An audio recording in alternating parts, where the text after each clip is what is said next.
Assalamualaikum warahmatullahi wabarakatuh. Halo semua, perkenalkan kita dari kelompok 11 yang akan mempresentasikan hasil diskusi kami tentang kebijakan dan inovasi TIK.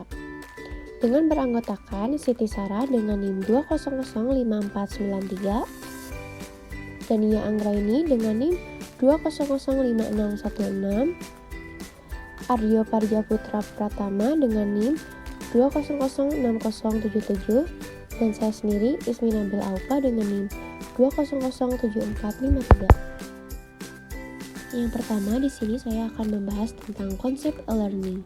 Pengertian dari e-learning sendiri secara etimologi, e-learning terdiri dari dua bagian, yaitu e yang berarti singkatan dari elektronik dan learning yang berarti pembelajaran. Jadi secara terminologi, e-learning merupakan pembelajaran dengan menggunakan jasa bantuan perangkat elektronika, khususnya perangkat komputer. Karena itu, e-learning sering disebut pula dengan online course.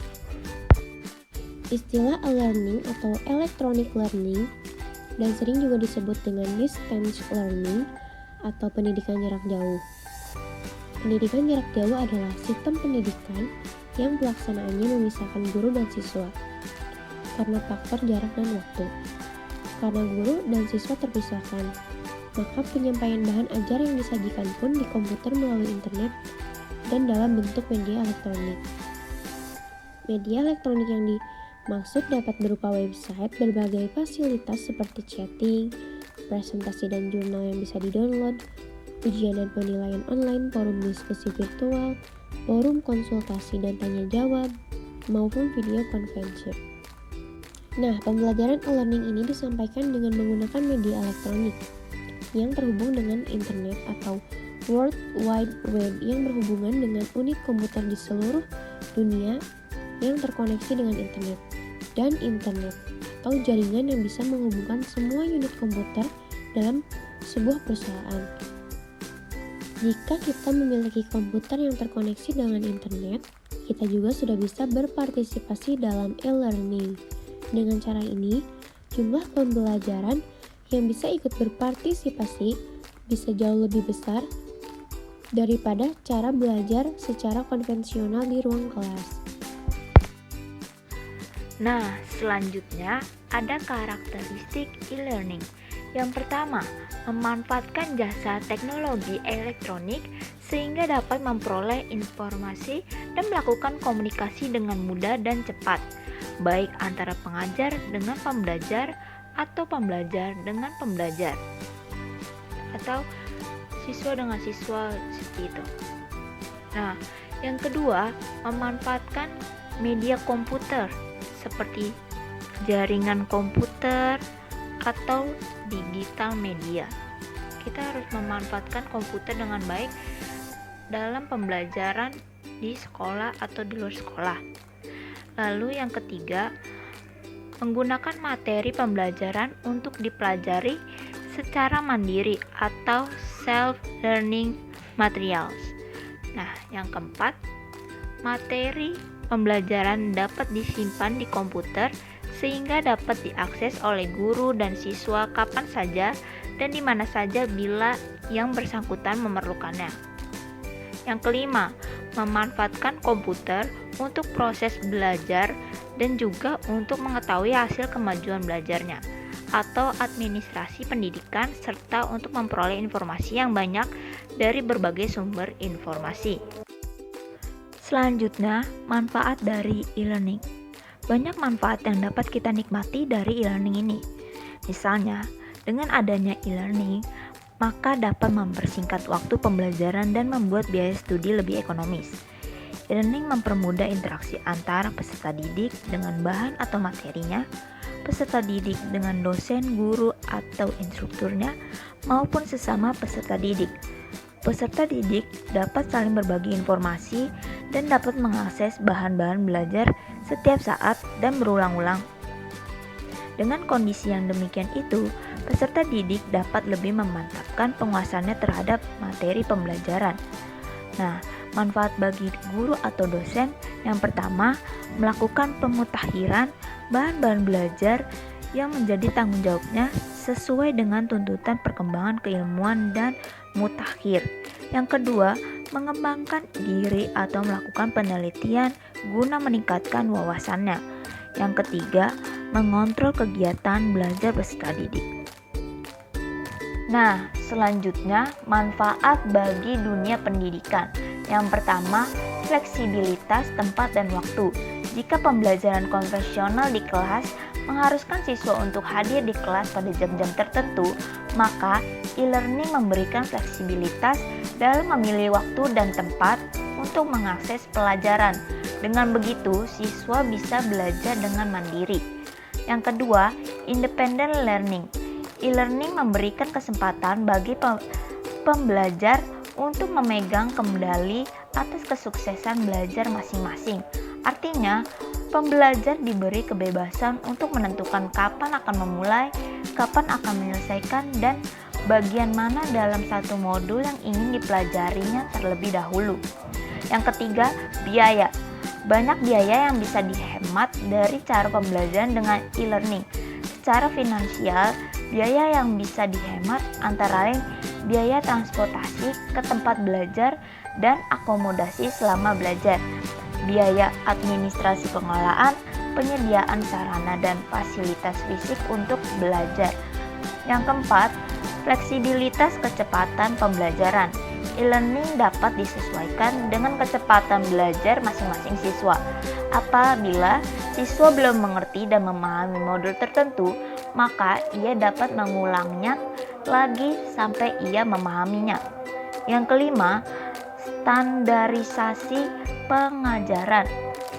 Pelajaran e-learning selalu memiliki kualitas sama setiap kali diakses dan tidak tergantung suasana hati pengajarnya. Nah, yang keenam, efektivitas pengajaran.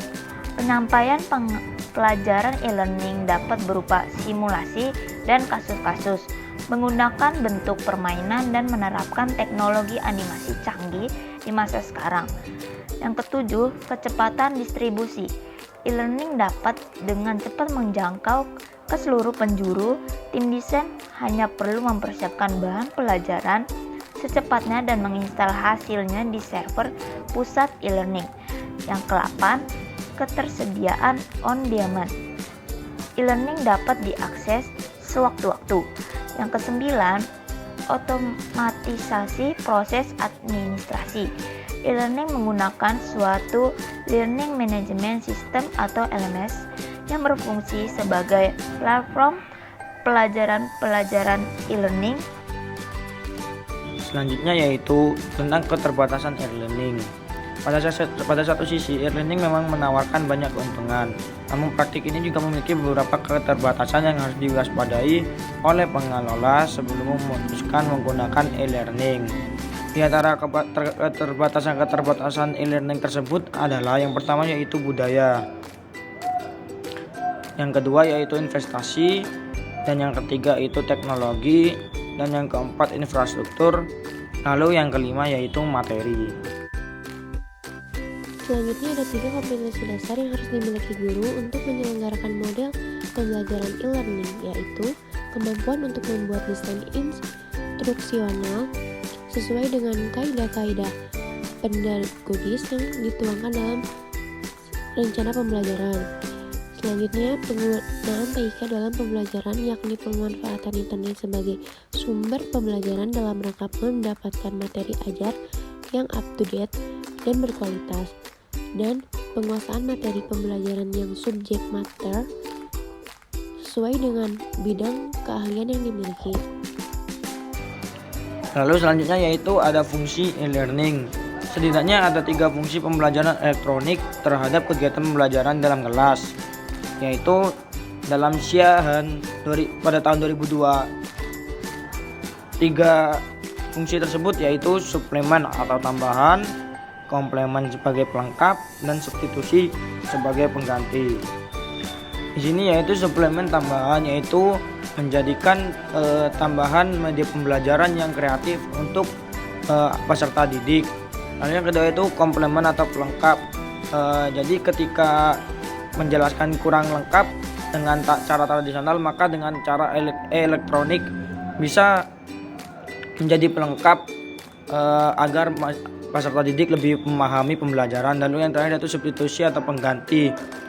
Dan pengganti di sini bisa untuk seperti keadaan sekarang, yaitu dalam wabah penyakit ini, ya wabah corona, bisa sebagai pengganti untuk pembelajaran yang tidak bisa bertatap muka secara langsung. Selanjutnya ada pengembangan model pembelajaran melalui internet. Model pembelajaran yang dikembangkan melalui e-learning menekankan pada research-based learning, yang juga dikenal dengan learning center.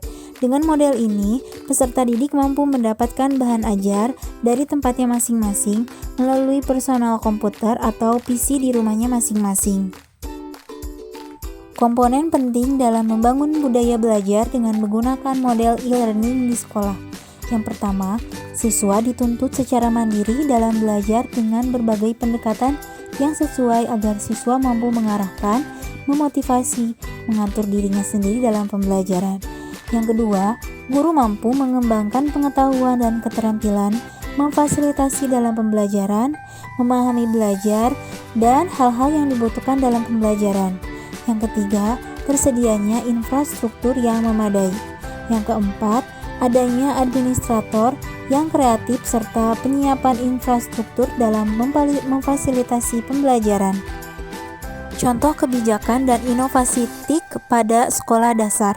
Contohnya yaitu learning from home, kolaborasi antara sekolah dengan orang tua. Learning from home dilatar belakangi oleh COVID-19. Sebelumnya, pembelajaran dilaksanakan dengan tatap muka atau face-to-face dalam ruang kelas.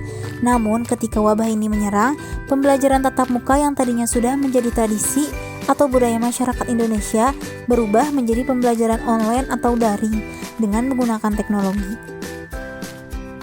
Sistem pembelajaran daring ini bisa dilaksanakan melalui WhatsApp Group, Telegram, aplikasi Zoom, dan layanan online lainnya. Adapun kesulitan pada pembelajaran learning from home ini, yang pertama, peserta didik tidak sepenuhnya paham mengenai materi pembelajaran yang ada pada buku teks karena guru tidak menjelaskan materi pelajaran sebagaimana yang dilaksanakan di kelas. Yang kedua, selama penerapan pembelajaran daring, guru hanya memberikan sejumlah soal untuk dikerjakan siswa dengan bantuan orang tua masing-masing. Namun terkadang orang tua mereka mengalami sejumlah kendala seperti tidak paham bagaimana mengerjakan soal tersebut. Yang ketiga, sulitnya untuk berinteraksi baik antara guru dengan peserta didik maupun antara peserta didik dengan peserta didik lainnya. Yang keempat, terbatasnya fasilitas yang dimiliki. Para orang tua juga kesulitan membimbing anaknya belajar di rumah, mengalami kesulitan dalam mengakses internet baik karena ekonomi maupun letak geografis. Sama halnya juga dengan wali murid, guru juga mempunyai keluhan terhadap pelaksanaan pembelajaran daring.